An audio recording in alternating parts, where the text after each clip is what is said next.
Hello, and thank you for joining us on Noble Valiant Visions. We're thrilled to have you here with us. Your support and enthusiasm are the lifeblood of this channel, and we are deeply grateful for your presence. In this ever-evolving digital age, we understand the value of continuous learning and improvement. We're committed to constantly enhancing our content to ensure it brings you both education and entertainment. Today, we're embarking on a journey that transcends time and space into the heart of ancient wisdom and celestial mystery. We ask you to remain patient as we navigate this complex narrative. Remember, every journey begins with a single step. So let's take that step together and dive into the captivating world of the Book of Enoch. Buckle up and enjoy the ride. Welcome, dear viewers, to another enlightening episode. Today we are embarking on a journey of discovery, a journey into the ancient and often overlooked text of the Book of Enoch. This is the first part of our two-part series where we will uncover the layers of metaphor and symbolism hidden within this profound text. If you've ever wondered about the realms where celestial and divine meet, then you are in the right place. We promise to unravel mysteries that will leave you fascinated and eager for more. So sit back, relax, and get ready to delve into the world of the Book of Enoch. This isn't just another story, it's a testament to the consequences of straying from the divine path and the inevitable justice that awaits those who dare to defy divine authority. Let's get started. This is part one of a two-part series. Stay with us because soon we will discuss a fascinating aspect of the text that has been overlooked by most. This is intriguing, must-know information. Have you ever pondered the destiny of celestial bodies that ignore divine edicts? This question finds its answer metaphorically in the Book of Enoch.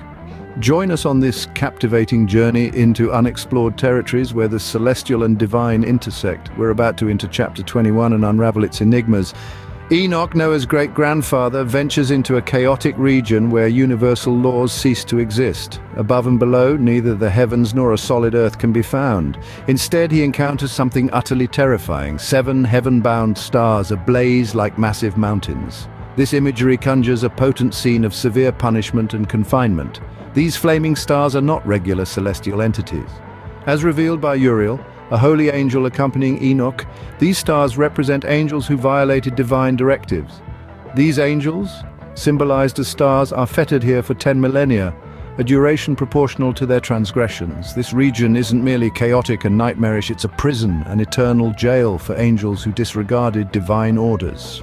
The graphic language and imagery employed underscore the harsh punishment for disobedience.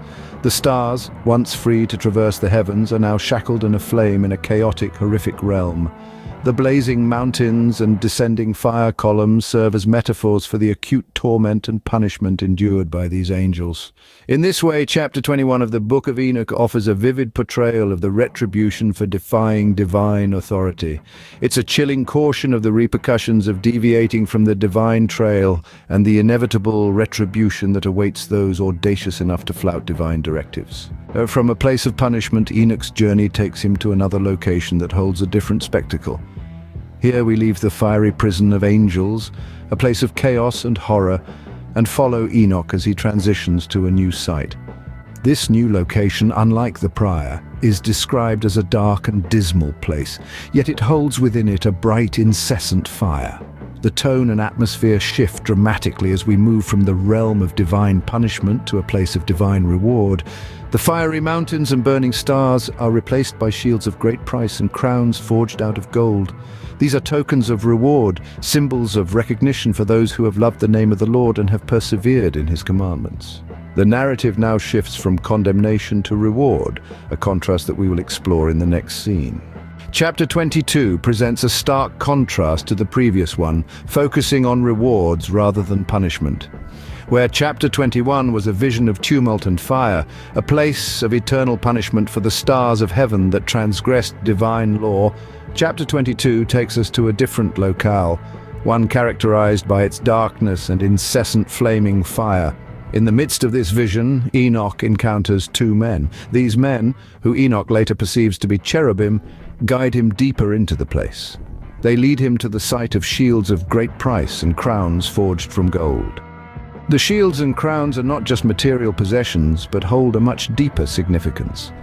They are symbolic, representing rewards for those who have remained faithful to the divine commandments. The shields in particular are emblematic of protection, a safeguard for the righteous against the trials and tribulations of life. The crowns, on the other hand, are a symbol of honor and glory, a testament to the spiritual triumphs of those who have loved the name of the Lord and have persevered in his commandments. The two men explain to Enoch the purpose of these rewards. They are not for the cherubim themselves, but for the righteous who have preceded them. The righteous, they explain, are those who have loved the name of the Lord and have persevered in his commandments. Their love for the divine and their steadfast obedience in the face of adversity have earned them these rewards. Enoch's guides then lead him to a throne which they reveal to be the throne of their Lord. The flaming fire that surrounds this place, they explain, is a protective force guarding the Lord of Spirits who will come forth as he desires. This Lord, they reveal, is nourished every morning with a special service, a testament to the reverence and devotion of the cherubim. In this bleak and fiery landscape, the throne, shields, and crowns stand as symbols of hope, reward, and divine protection. They are reminders that faithfulness and obedience to divine commandments do not go unrewarded. They serve as a beacon of hope in the midst of darkness, a promise of reward for those who remain steadfast in their faith. In this way, chapter 22 of the book of Enoch offers a hopeful message of reward for those who remain faithful and obedient to divine commandments. It presents a vision of a place where righteousness is recognized and rewarded, a place where the faithful can find peace and rest. This vision stands in stark contrast to the vision of chapter 21, offering a different perspective on the consequences of one's actions and choices and the role of divine justice in the world. The juxtaposition of the two chapters in the Book of Enoch presents a compelling dichotomy. Chapter 21 portrays a stark picture of divine justice and punishment, while chapter 22 illustrates the rewards of faithfulness and righteousness. In chapter 21, Enoch witnesses a terrifying place of chaos and horror, where the stars of heaven that transgressed God's commandments are bound and burned. This abode of punishment, described as a prison for angels, underscores the severity of divine justice for those who defy God's will. It is a chilling representation of the consequences of disobedience and rebellion against divine authority.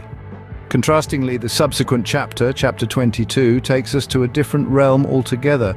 Here, Enoch is led to a place that, while initially appearing dark and dismal, reveals a bright, incessantly flaming fire. This fire, instead of being a tool for punishment, is a symbol of divine presence and protection. Further, the shields of great price and gold crowns symbolize the rewards awaiting those who have loved the name of the Lord and have persevered in his commandments. The contrast between these two chapters is stark and profound. The fire that burns and binds in chapter 21 becomes the fire that illuminates and guards in chapter 22. The stars, once shining symbols of heaven, become prisoners due to their disobedience, while the righteous are rewarded with shields and crowns of gold. It's a vivid illustration of the dichotomy between divine retribution and reward, between disobedience and righteousness. These chapters, when read together, elucidate a powerful theme that runs through the Book of Enoch, the concept of divine justice, obedience, and reward. They show us that actions have consequences, and that those consequences are determined by whether our actions are in defiance or in obedience to divine commands. Thus, these chapters collectively emphasize the consequences of our actions, whether they be in defiance or in obedience to divine commands. The Book of Enoch, with its vivid imagery and profound messages, continues to captivate readers and scholars alike. As we've journeyed through the interpretation of chapters 21 and 22, we've encountered contrasting depictions of punishment and reward.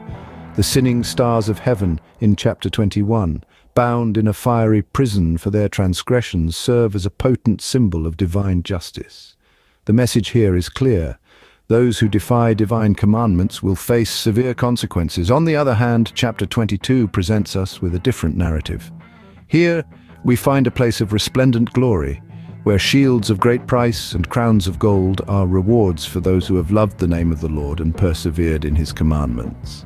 It's an image of hope and promise, reinforcing the idea that obedience to divine laws yields eternal rewards. These chapters aren't merely about divine punishment. and reward, though, they also offer a broader reflection on the nature of righteousness, the importance of obedience, and the consequences of defiance. This exploration of moral and ethical themes adds depth to the text, making it a valuable resource for philosophical as well as religious study. The Book of Enoch, with its rich tapestry of narratives, serves as a mirror through which we can examine our own beliefs and values. It invites us to consider the choices we make and the paths we choose to follow. It asks us to reflect on what it means to be righteous and to live in accordance with divine laws. The significance of chapters 21 and 22 of the Book of Enoch extends beyond their historical and literary value. They offer a profound exploration of divine justice and obedience, themes that continue to resonate in our contemporary world. So whether you're a scholar, a believer, or simply a curious mind, the Book of Enoch offers a rich tapestry of narratives and lessons that continue to resonate today. But that was only part one. Stay tuned for part two, where we will delve deeper into this intriguing aspect of the text. It's a journey you won't want to miss. As we step beyond the chapters we've just unpacked, there's one intriguing aspect of the text that's yet to be fully explored by scholars and researchers: the role of the righteous in the maintenance of the cosmos. The Book of Enoch subtly suggests that the righteous play a significant role in the upkeep of the heavens. They serve as guardians and watchers over celestial bodies, ensuring the smooth functioning of the divine order. This idea is not just confined to the Book of Enoch, but is further expanded upon in later Jewish and Christian writings. Here, the righteous are depicted as participating in a continuous hymn of praise and worship to the Creator, their voices harmonizing in an eternal symphony of devotion. This concept of the righteous serving as guardians and watchers over the heavens is fascinating. It raises many questions about the nature of the cosmos and the role of humanity in its upkeep. Beyond that, it suggests a deeper connection between the physical and spiritual worlds. It underscores the importance of righteousness in maintaining this connection, and offers a new perspective on the role of human morality in the broader cosmic order. So stay tuned for part two, where we will delve deeper into this intriguing aspect of the text. It's a journey you won't want to miss.